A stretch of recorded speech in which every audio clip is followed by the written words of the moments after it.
días, estudiantes y académicos que nos acompañan el día de hoy. Les doy la más cordial bienvenida a esta conferencia que lleva por nombre Infancias y Juventudes en un mundo globalizado y fragmentado, una mirada sociocultural. Me presento, soy la maestra Estefanía Telles Mora y tengo el honor de ser la moderadora esta mañana para abordar este tema de gran relevancia en el ámbito educativo desde otras miradas. Hoy, con la participación de los docentes expertos, analizaremos ideas acerca de los infantes y los jóvenes, que nos permitirán ampliar nuestras acepciones respecto a estas poblaciones que son comunes en el trabajo del pedagogo. Ahora permítanme presentar a nuestros distinguidos académicos que les aportarán sus valiosos conocimientos a esta discusión.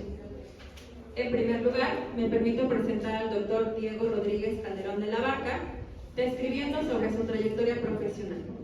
Él es doctor en Antropología Social por la Escuela Nacional de Antropología e Historia y sociólogo por la UAM. Actualmente es docente investigador de la UPN 153 y profesor de maestría y doctorado de la Escuela Normal de Catepec. Es miembro de la Red de Investigación Educativa, Digital, Postcolonial y Humanista. Sus líneas de investigación son jóvenes, desigualdades socioeducativas, transiciones y trayectorias educativas, laborales, violencias e intercultural. Por favor, les pido un aplauso para el doctor.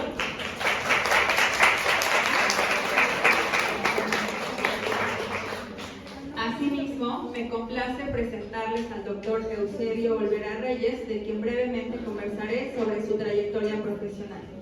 Él es doctor en Pensamiento Complejo, Multiversidad, Mundo Real, Edgar Morin, docente investigador de tiempo completo en la Escuela Normal de Especialización Dr. Roberto Solís Quiroga y de asignatura en la UPN Unidad 153. Docente de posgrado en la Escuela Normal de Catepec, director del Comité de Fomento Editorial de la Autoridad Educativa Federal en la Ciudad de México. Miembro fundador de la Red de Investigación Educativa Digital, Postcolonial y Humanista. Línea de investigación, conocimiento de frontera y pensamiento complejo. Les pido un aplauso para el doctor González.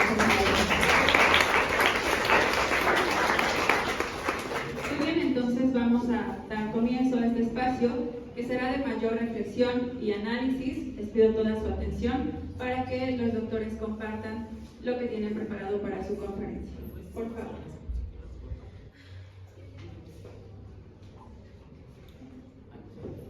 Un favor, ¿te puedes pasar las diapositivas?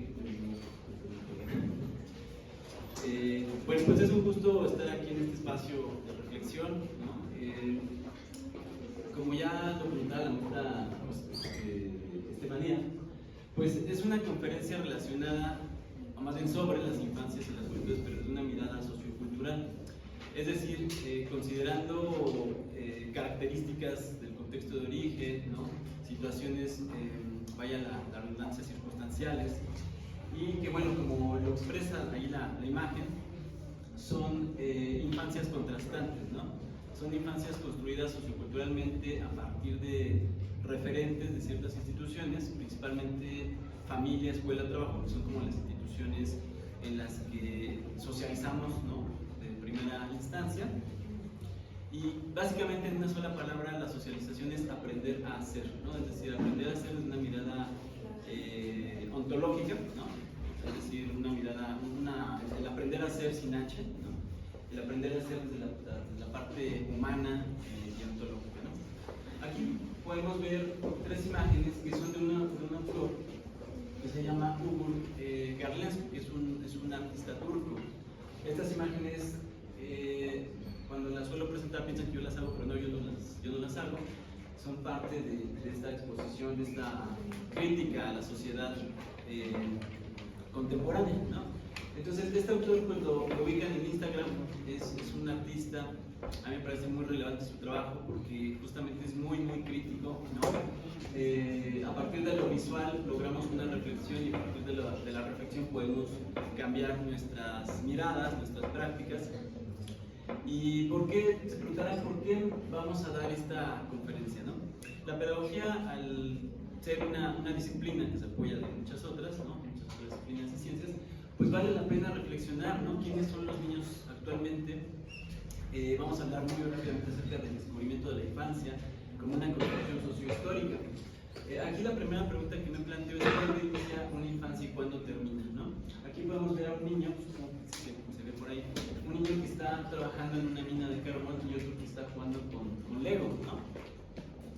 Otro bebé que pues prácticamente está siendo acechado por un ave, papá, ¿no? Y otra, la mitad del bebé, pues es un niño descansando, ¿no? Acá esta todavía es un poquito más fuerte, o bueno, igual de fuerte, ¿no? Dice, we are the future, ¿no? Es decir, nosotros somos el futuro cuando en realidad no sabemos si sobreviva la niña, ¿no? Al lado pues hay una condición de clase, de género, de raza, que justamente es la detonante de cómo se va a vivir esa infancia, ¿no?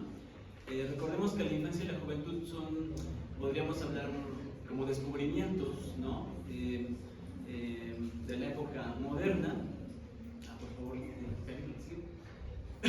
en el sentido de que anteriormente la infancia pues era una, y hasta la fecha, sigue siendo una transición rápida, una transición fugaz, ¿no? Hay distintos tipos de infancia, ¿no?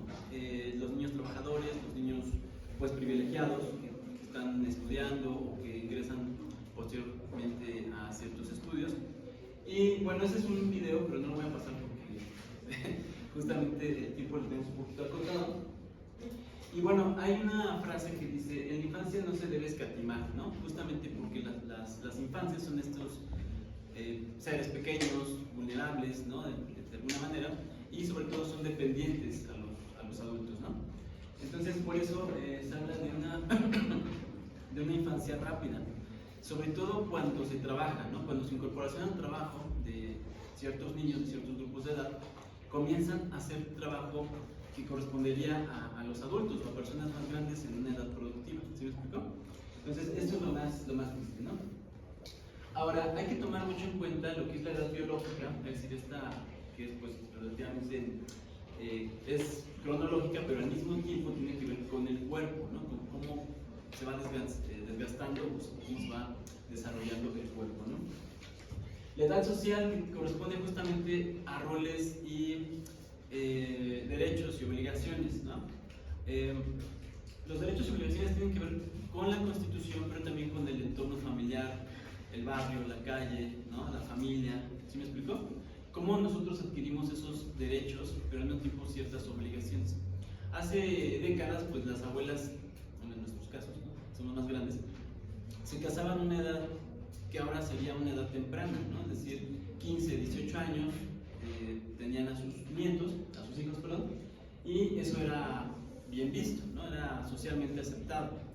La otra es la edad cronológica, ¿no? Es decir, cómo vamos avanzando nosotros a partir de lo que se denomina curso de vida, ¿no?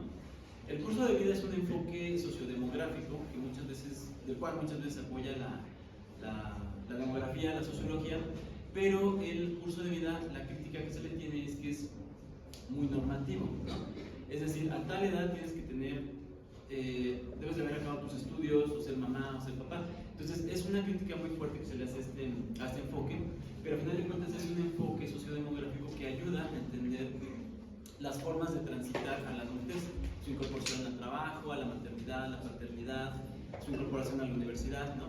Y cómo esos cambios de estatus básicamente se ven condicionados por su condición de origen, su capital cultural, sus capitales, sus condiciones de vida.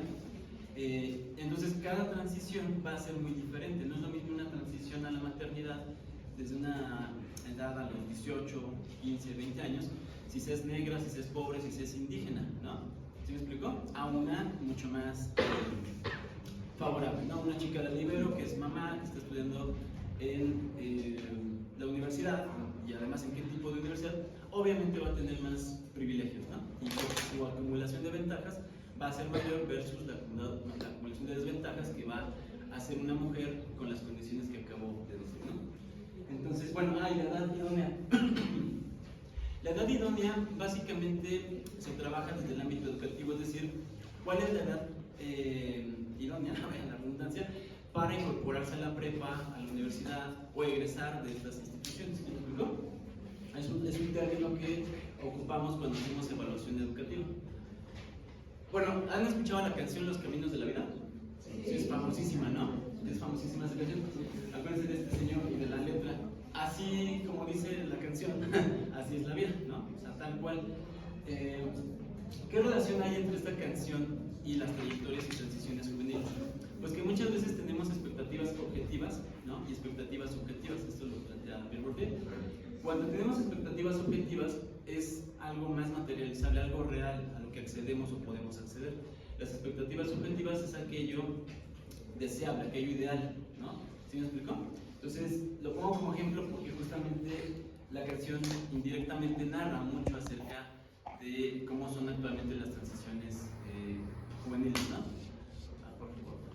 Ok, bueno, vamos a empezar con qué es la infancia. La infancia se descubre, o más bien la descubre este autor, o es su planteamiento, Philip Arias, acerca de que es una condición no solamente biológica, sino es una condición sociocultural, histórica, que tiene que ver mucho con cómo se vive y se experimenta esa infancia, o cómo se construye esa infancia, ¿no? A partir, vuelvo a lo mismo, de la familia, ¿no? Del núcleo familiar, ¿no? Él le da un peso muy importante a cómo la familia va implementando prácticas, ¿no? Que trastocan nuestra subjetividad, ¿no? O sea, nuestra subjetividad, acuérdense, se reduce a 3 palabras principales: experiencia, sentido y significado, ¿no? Cómo nosotros percibimos la vida, cómo nosotros tratamos de experimentar esa vida, o qué sentido damos a ciertas prácticas, ¿no? Entonces, este es un autor, es un historiador muy reconocido, que justamente hace un análisis histórico de qué es la infancia, ¿no? Cómo se va construyendo en la época medieval, a partir de momentos en donde la iglesia tenía más poder, y cómo la escuela se encarga de dar un peso muy fuerte a la infancia para que se desarrollen los niños, ¿no? Es decir, la escuela va a ser un espacio de contención y de socialización infantil y también juvenil, ¿no? ¿De acuerdo? Ok, justo lo que les decía, ¿no? La escuela reconquista los derechos de los niños a partir del siglo XIX, ¿no? Por favor. ¿De acuerdo? Ahora, volvemos otra vez a la parte visual, ¿no? Las infancias sufridas o destruidas, habría que decir. ¿Por qué? Porque justamente se pierde la inocencia, no llegan a vivir esa infancia, pues que tiene que ver con lo que tendría que ser una infancia saludable, ¿no? Sana. Aquí, por ejemplo, vemos a un niño afrodescendiente o afroamericano o africano, ¿no? Eso es ya muy subjetivo, con una guitarra y un AK-47, ¿no? O sea, es como el contraste. O un niño cuyo cuerpo pues está a la mitad, ¿no? Desnutrido, y el otro pues dormido plácidamente, y el otro pues ni siquiera tiene las extremidades, ¿no? ¿Ok? Bueno, esto es parte de lo que son las infancias a nivel global, por eso la parte del título, ¿no? Un mundo globalizado y fragmentado, ¿ok? Bueno, la pérdida de la inocencia y de aspectos de la infancia, ¿no? Aquí, por ejemplo, hay países en donde se casan, o las casan más bien siendo niñas, ¿no? Entonces, ahí desde de entrada pues ya están corrompiendo los derechos que tendría que tener un niño, ¿no? O sea, ¿cómo se imaginan, o se imaginan el hecho de ser penetrada en una niña de 8 o 10 años por un adulto de más de 30 años, ¿no? Entonces, son aspectos culturales que en realidad llaman mucho la atención porque son infancias prácticamente destruidas, ¿no? O sea, ¿sí me explico? La que sigue, por favor. Ok, vamos al tema de juventudes y juventud. El tema de juventud es un concepto, es una categoría que se construye históricamente, socioculturalmente, gracias, como lo podemos ver aquí en el collage, ¿no? Y las juventudes pues se refiere justamente a la heterogeneidad, ¿no? A la heterogeneidad de las múltiples realidades que pueden vivir ustedes como jóvenes. Por ejemplo, aquí al parecer, o de acuerdo a lo poco que conozco de ustedes, hay más o menos 4 o 3 mamás jóvenes, ¿no? En promedio, ¿no? Sí, 1, 2, 3, como 3 o 4 mamás jóvenes, ¿no? Que están estudiando la carrera, son jóvenes y además son mamás, ¿no? Entonces, obviamente su juventud o esta transición, ¿no?, hacia la maternidad va a ser muy distinta al grueso de la matrícula, ¿no?, de la población. Entonces, aquí el punto central es visibilizar desde una perspectiva heterogénea, diversa, cómo se construyen las infancias y las juventudes. Es decir, cuando ustedes sean docentes, profesoras, van a tener enfrente a un grupo sumamente diverso, aunque estén uniformados funcionalmente, va a ser un grupo muy diverso en cuestión de condiciones de vida, de origen, de capital capitales, ¿no? Las familias van a ser muy diversas y eso es lo que hay que tener presente, ¿no? La diversidad, ¿no? Y cómo se transita a ciertas condiciones como puede ser la paternidad, la maternidad, ¿no? Eso es un tema muy, muy complejo, ¿no? Hay que tomar en cuenta. Ahora, la perspectiva que generalmente yo considero pues es la de Pierre Bourdieu, que precisamente tiene que ver con cómo a partir del núcleo familiar se desarrollan los capitales sociales, culturales, ¿no? Y por cultural me refiero al capital pues incorporado, institucionalizado, objetivado, que se le puede dar acceso o no a un estudiante, ¿no?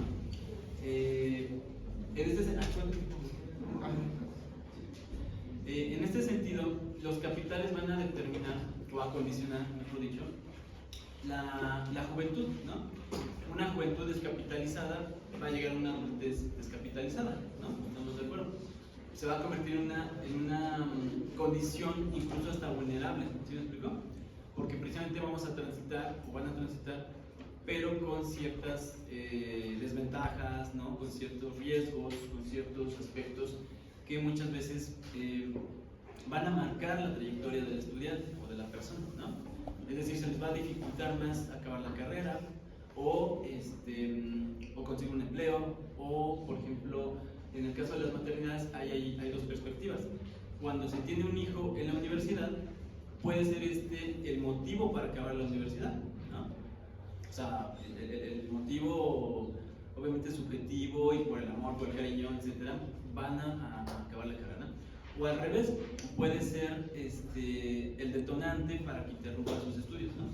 ¿Sí me explico? O sea, están como las dos perspectivas, ¿no? Creo que son, ¿verdad? No. Ok, bueno, hay varias perspectivas para analizar este tema. Está la parte demográfica, el discurso demográfico, que se acota a definir la juventud como un rango de edad, ¿no? 12 a 29, 15 a 25, según la UNESCO, con la ONU. El discurso naturalista, pues que es una temporalidad biológica, ¿no? Que va avanzando. También se tiene un discurso en algún momento de corte muy político, es decir, los jóvenes son aquellos que tienen que aprender de los adultos, ¿no? Aquellos que son anormales, ¿no? Que tienen que aprender de los que somos adultos y tenemos más experiencia, ¿no? Está el discurso de pánico moral, ¿no? Que es la juventud es subversiva, es un peligro, ¿no? Y está la psicologicista, ¿no? Que es una turbulencia emocional, ¿no? Lo cual, desde mi punto de vista, pues, con ninguna de estas obviamente coincido, porque, pues, por ejemplo, la psicologicista, ¿no? Hay muchos jóvenes que están a toda madre, están súper bien en casa, juegan, se divierten, viajan, tienen novia, tienen recursos materiales, ¿no? Y se la pasan súper bien, ¿no? Pero está la otra parte, o el otro lado, de los jóvenes, pues que apenas están sacando sus recursos pues, para pagarse sus estudios, ¿no? En este caso entraría la categoría de los jóvenes que estudian para trabajar y los jóvenes que trabajan para estudiar, ¿no? Ahí habría que analizar esa parte. Entonces, bien, hay prejuicios, hay estigmas hacia los jóvenes, porque muchas veces se piensa que un joven suele ser inseguro, está en un proceso de transición, no es productivo, está incompleto, es una persona desinteresada, está desviado, ¿no? O sea, no está haciendo lo que la familia quiere, es peligroso, es victimizado, aunque también hay jóvenes victimarios, ¿no? Es rebelde o revolucionario. Digamos, son ciertos aspectos que se ven reflejados en el cine, en las películas, ¿no? Y que muchas veces recaen como en la construcción de estereotipos, ¿no? Y el cine, pues de alguna manera, se ha encargado de reforzar esos estereotipos, ¿no? En muchos casos. Por favor, la...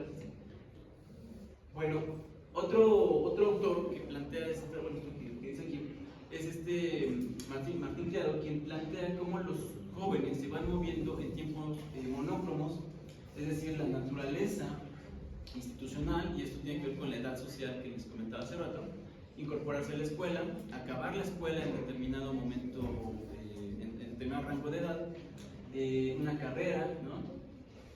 Corresponde a horarios, a una segmentación, a una puntualidad, es decir, básicamente como si tuviéramos un itinerario, ¿no? Sin embargo, esa perspectiva compete al curso de vida y sabemos que el curso de vida es una propuesta que explica la linealidad de los eventos, pero en realidad no siempre es así. yo les pregunto a ustedes, ¿cuántos de ustedes han interrumpido sus estudios? A ver, hacia la mano. O sea, justo ahí está el punto, ¿no? O sea, la linealidad no es así, ¿no? Hay trayectorias regresionales, ¿no? Hay trayectorias lineales, y todo eso tiene que ver con el capital con el que se cuenta en su momento. Puede que hayan interrumpido sus estudios por alguna enfermedad, porque se embarazaron, porque murió algún familiar. ¿Sí me explico? Entonces, a esto refiere lo que plantea el autor. Y los tiempos polícromos, que tienen que ver con la naturaleza convivencial, amical, aleatoriedad, sentimientos, experimentación, convivencia. ¿Sí me explico? Todo esto que nosotros no tenemos como controlado, ¿no? O sea, nadie entra a la universidad y dice, ay, me voy a enamorar, ¿no? O sí. Yo creo que no, sino que eso es producto de una relación circunstancial, ¿no? O que alguien se quiere embarazar, o más bien que se embarace, también quizá en buena medida tal vez no está de todo planeado, ¿no? Entonces, esto hay que tomarlo en cuenta porque muchas veces caemos en el prejuicio de que los jóvenes tienen que vivir de manera lineal y determinada serie de eventos, ¿no? Entonces, en este sentido, la juventud y las juventudes no son así. O sea, no es que tengamos un itinerario, ¿no? Y tengamos que llevar a cabo el deber ser que muchas veces las familias o los padres quieren que llevemos, ¿no? Ah, bueno, esa es una imagen, ¿no? Ya ahora no me la toca la juventud que me queda, ¿no? Básicamente hay grupos en los que precisamente uno deja de ser joven como tal y comienza a asumir una serie de responsabilidades mayores, cambian los roles, ¿no? Cambian las expectativas, cambian la parte subjetiva, las subjetividades, ¿no? Creo que ya sé. Muy bien, sería todo. Entonces, tomemos en cuenta que la juventud es una construcción sociocultural, histórica, hay una diversidad de juventudes, las infancias igualmente se construyen de esta manera, y el contexto de origen y los capitales van a influir considerablemente en la construcción de la propia infancia y de la propia juventud. ¿Ok? Bueno, gracias, Ariana.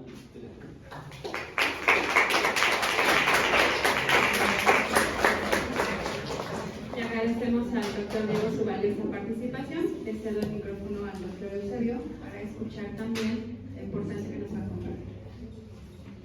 Muy amable, qué amable.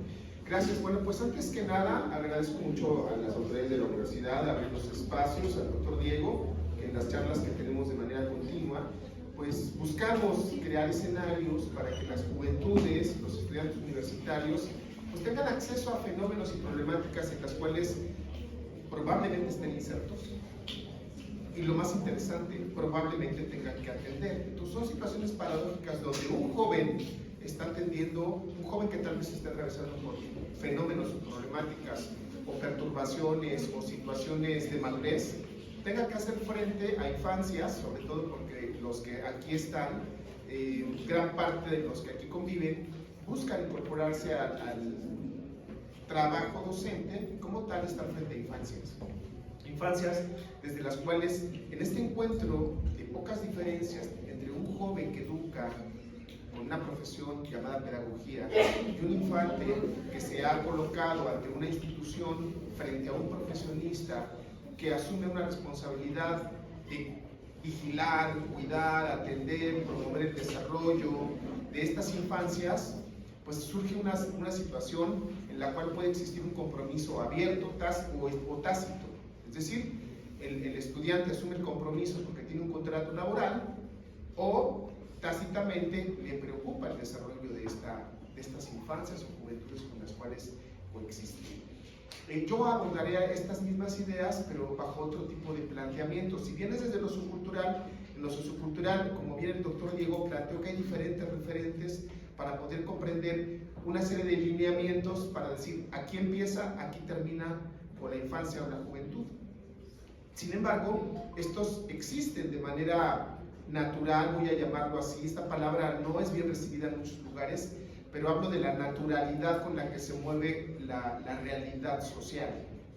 O sea, ¿cómo? A ver, ¿es natural o es social? Bueno, es que estamos tan acostumbrados a utilizar los lenguajes pensando que los demás hablan los mismos códigos, que yo solamente voy a presentar una serie de ideas, pero colocando las definiciones respecto a qué vamos a entender cuando hablemos de esto. Entonces, las infancias y las juventudes son fenómenos complejos, son interdependientes, de tal forma que, como señalaba ahorita, un infante convive con otros infantes con diferentes características, con jóvenes, con adultos, con senectos, con otros miembros de la especie que no tienen categoría o que tienen categoría pero que no necesariamente son bien aceptadas por todas, como por ejemplo las juventudes trans, las infancias trans. Cuando hablo de trans, podríamos ponerlo como transespecie, transgénero u otro tipo de transiciones transobjetales, es decir, hoy me siento refrigerador, hoy me siento tostador, que tiene que ver con las lógicas de subjetividad que están permeando los discursos actuales y las lógicas de estructura institucional que el doctor Diego nos ha planteado una serie de estas ideas.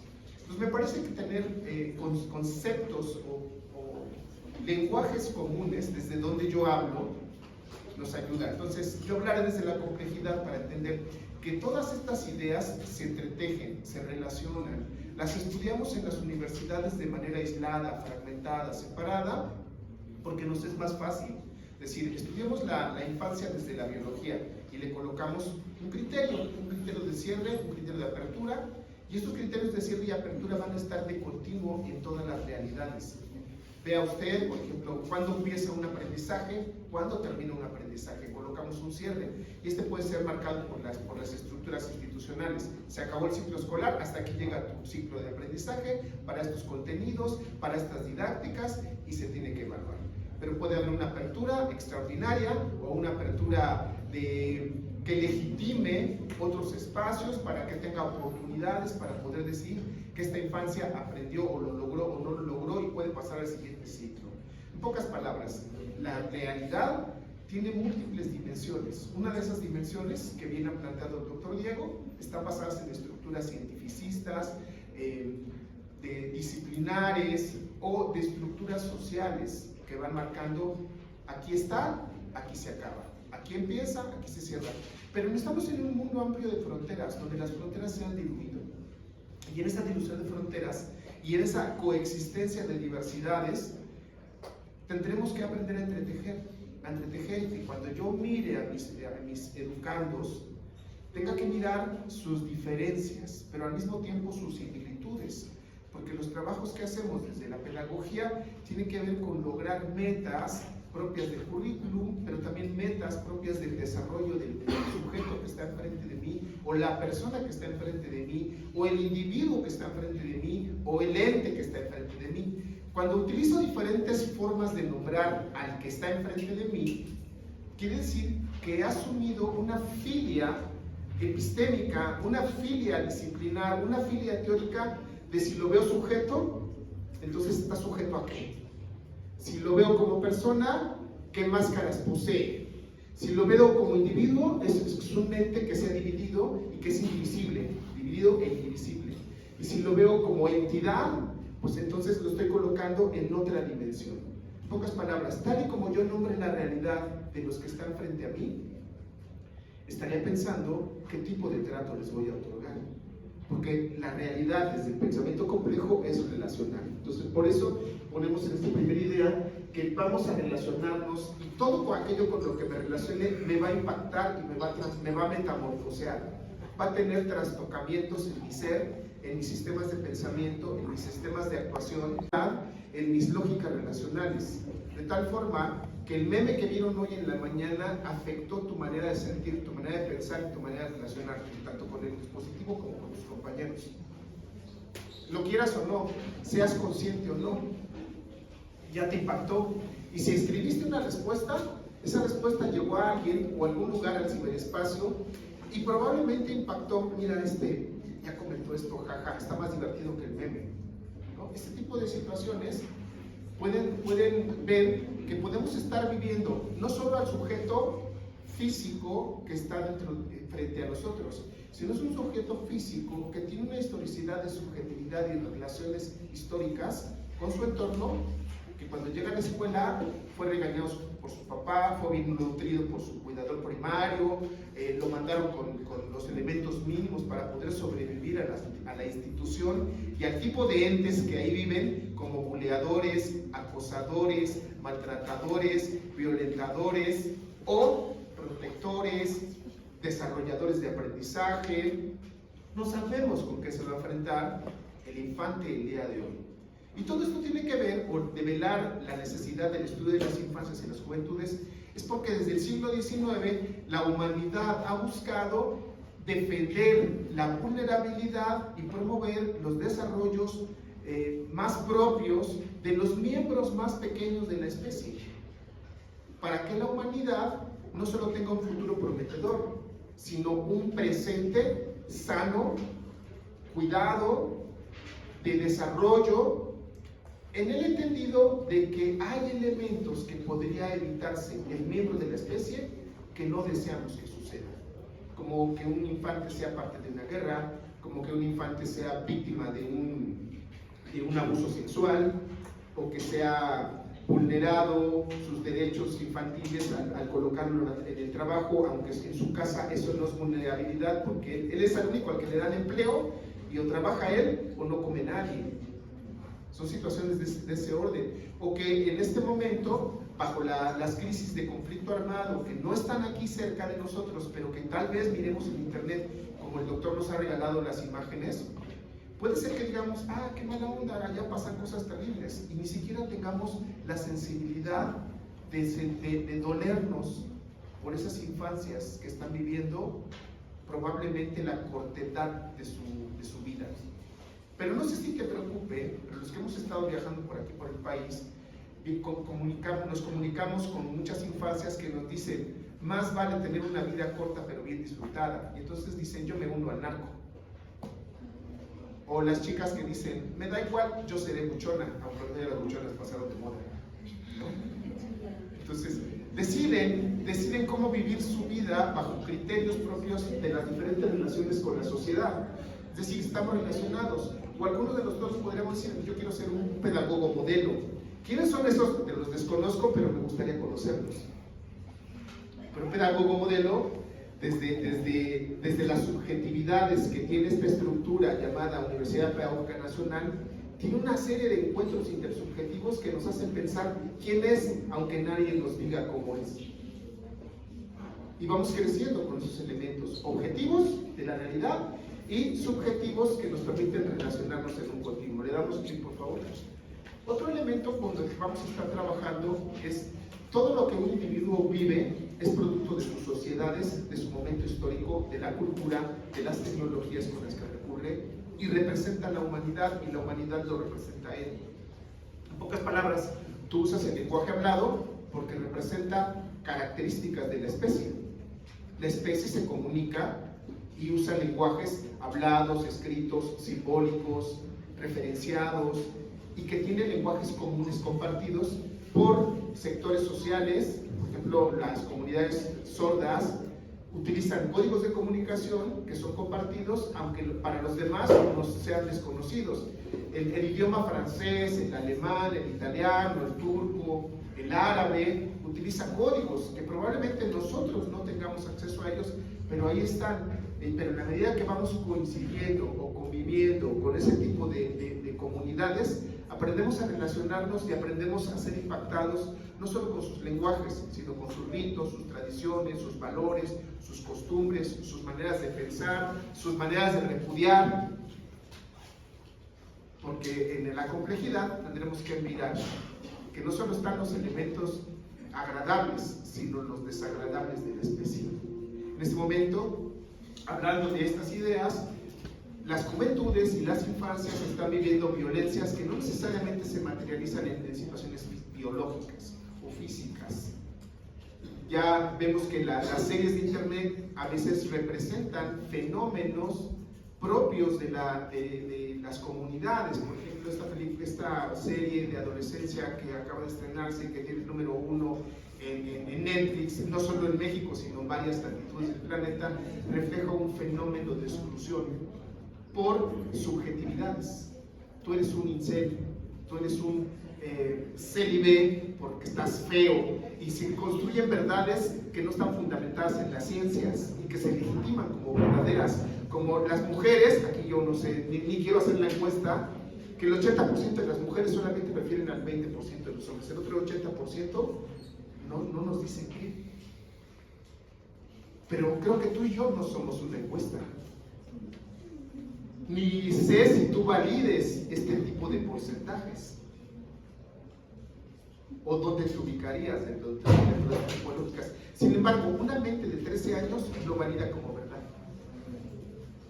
No lo cuestiona. Está en Instagram, está en Facebook, está en los Reels, está en los movimientos sociales, en las agrupaciones que me consuelan y que me dicen, sí, yo soy como tú, yo pienso como tú, yo también fui excluido por mujeres, cobremos venganza sobre las mujeres. Y entonces un círculo de violencia crea nuevos ciclos de violencia, sangre llama sangre, y entonces viene la violencia sobre las mujeres.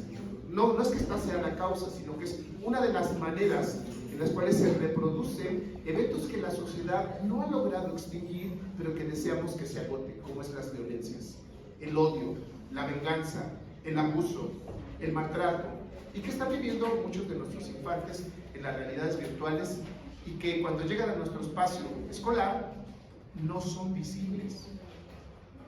Podemos observar conductas que nos pueden dar idea de que algo está pasando al interior de su subjetividad, pero difícilmente va a confesar que fue catalogado o él se autocatalogó en una situación de abuso o de violencia o de maltrato. Y esto sucede continuamente en los famosos estados de WhatsApp, en los famosos comentarios al interior de las redes del salón, con las representaciones simbólicas a través de los emojis, a través de las respuestas que otorgamos. Y entonces son otras visibilizaciones. En pocas palabras, las infancias y las juventudes que tenemos representan a los sistemas en los que han crecido. En pocas palabras, tenemos jóvenes que se mueven y se relacionan en las tecnologías, violentan y se consuelan en las tecnologías. Y pocas veces piden el apoyo de los adultos o de otros jóvenes o de otros iguales. Y cuando reciben el apoyo o la asesoría o el cuidado de otros iguales, resulta que son producto de la misma realidad de la que se está quejando el otro. Pero se buscan filias, se buscan adherencias de comprensión. Yo creo que esto es un primer elemento que tendríamos que pensar de por qué estamos abordando este tipo de fenómenos, y el pensamiento complejo nos dice, un elemento que tendríamos que abordar es la comprensión de la humanidad y su condición destructiva como tal, y su construcción proactiva de desarrollo, de bienestar y de bien vivir. Ambas coexisten, pero no todos la tenemos al mismo tiempo, ni es una condición lineal ni estable, sino continuamente sufrimos perturbaciones. Me dejó mi pareja, a su pareja la dejó a mi amiga, mi papá acaba de perder a su pareja, mi mamá perdió a su pareja, hablando de una pérdida de relaciones. Perdió su empleo, perdió su salud, perdió la confianza, o gana más, ganó bienestar, ganó una beca que cumplió un año más. Es decir, la vida tiene paradojas continuas con las que nos movilizamos y no son lineales, sino que esto nos permite entender que tiene fluctuaciones continuas. Entonces le damos cuenta, porque ahí hablan de los flujos de vida. Y entonces otro elemento es la recursividad y la retroactividad. En pocas palabras, todo lo que hoy soy es producto de lo que fui, pero también de lo que no fui, de mis ilusiones, de mis deseos, de mis fantasías o de mis ficciones, que es una categoría que está trabajándose en este momento en muchas disciplinas, la ficción, porque nos movemos en mundos de ficción, la hiperrealidad, el metaverso, las fotografías photoshopeadas, o las que nos regalan las inteligencias artificiales, y las narrativas con las cuales movemos nuestra presencia en los espacios virtuales,